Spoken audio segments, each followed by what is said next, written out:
हमारे समाज के अंदर बाबा साहब की मरी हुई विचारधारा उसको पुनर्जीवित करने वाले DS4 बामसेप व बहुजन समाज पार्टी के संस्थापक मान्यवर साहब श्री काशीराम जी को नमन करते हुए उत्तर प्रदेश की 4 बार की सफल मुख्यमंत्री रही आदरणीय बहन कुमारी मायावती को अपना आदर्श नेता मानते हुए हरियाणा के अंदर चौधरी देवीलाल जी को अपना आदर्श नेता मानते हुए, चौधरी ओम प्रकाश चौटाला जी को अपना आदर्श नेता मानते हुए, चौधरी अभय चौटाला जी को अपना आदर्श नेता मानते हुए आज गांव देवीगढ़ पुनिया में बहुजन समाज पार्टी व इनालों के पदाधिकारीगण व बसपा के पदाधिकारी पहुंचे व उनके साथ बसपा इनालों की संयुक्त उम्मीदवार आदरणीय संजना सातोड़ जी पहुंची। हम गांव देवीगढ़ पुनिया में पहुंचने पर उनका हार्दिक अभिनंदन करते हैं, उनका स्वागत करते हैं।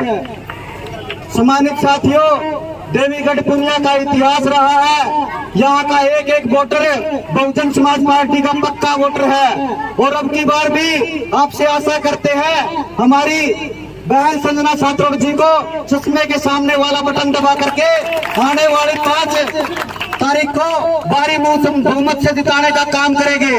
जब आप 5 तारीख को चश्मे के सामने वाला बटन दबाएंगे, माननीय संजना सातोड़ जी को बरवाड़ा से विजय बनाएंगे, तो माननीय संजना सातोड़ जी चंडीगढ़ जा करके आपके हक और हुकूकों की बात उठाने का काम करेगी। सम्मानित साथियों, खुदा तला बुजुर्गों, नौजवान साथियों, ये बरवाड़ा की सीट जीतना हमारे लिए बहुत अहम है, क्योंकि जब संजना सातोड़ जी जीतेगी तो इनकी एक सीट जीतने से आदरणीय बहन कुमारी मायावती जी और चौधरी अभय चौटाला जी के हाथ मजबूत हो गए और वो हरियाणा के अंदर चौधरी अभय सिंह चौटाला जी को मुख्यमंत्री बनाएंगे, जिससे आपको जो आज आपके दर दर की ठोकरें खाने पे मजबूर हो चुके हो, आपको उससे छुटकारा मिलेगा।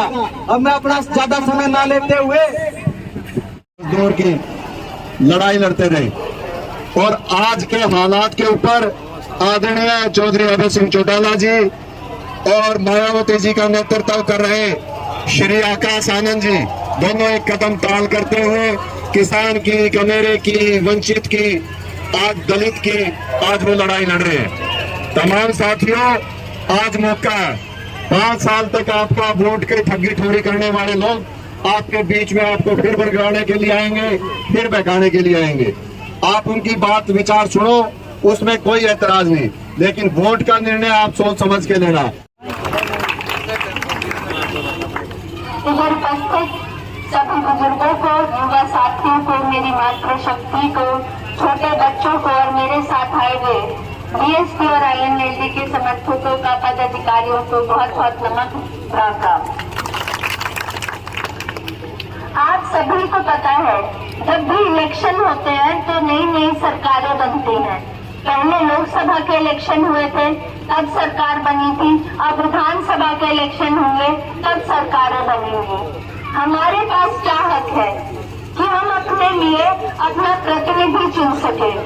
सरकार बहुमत से बनेगी और इस बात का मैं आपको आश्वासन दे सकती हूँ कि जो भी सरकार आएगी तो आदरणीय बहन मायावती जी की और अभय चौटाला जी की साझी सरकार आनी चाहिए और जो उनकी योजनाएं हैं वो आप तक जो पहुंचाएगा वो आपकी बहन, आपकी बेटी, आपकी बहू संजना सातोड़ होगी।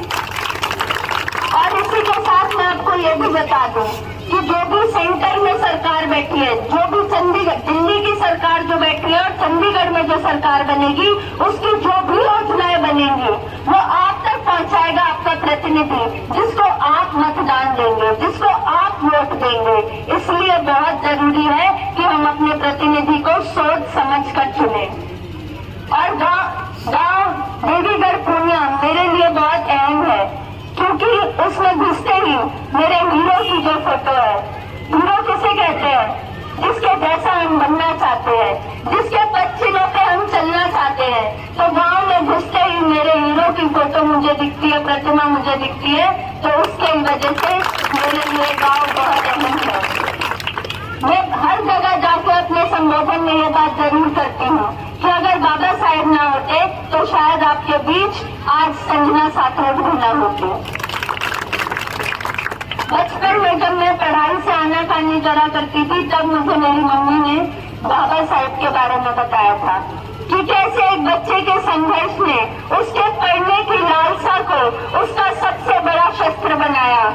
कैसे वो जो बच्चा जिसको पढ़ाई से वंचित रखा गया था उसकी मेहनत से पूरे विश्व ने उसका साथ दिया और आज भी उस जैसे थोड़े बहुत ही लोग होंगे जो इतने ज्यादा पढ़े लिखे हैं।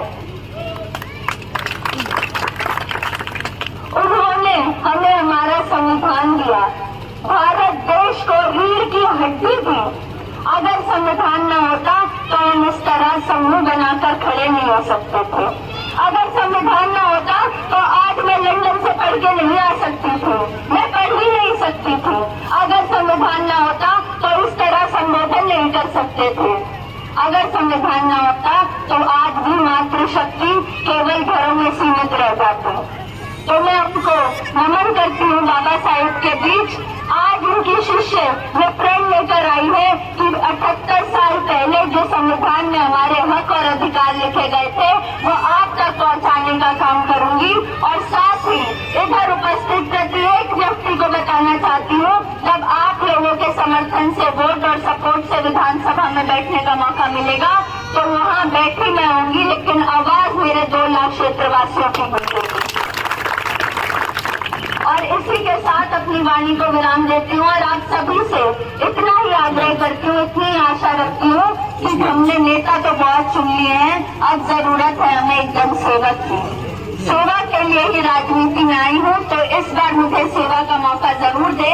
आने वाली 5 अक्टूबर को चश्मे के निशान को दबाकर भारी बहुमत से अपनी बहन को जिताएं और अपने हल्के में तूफान खाने की जिम्मेदारी मेरी रहेगी। कामों के तूफान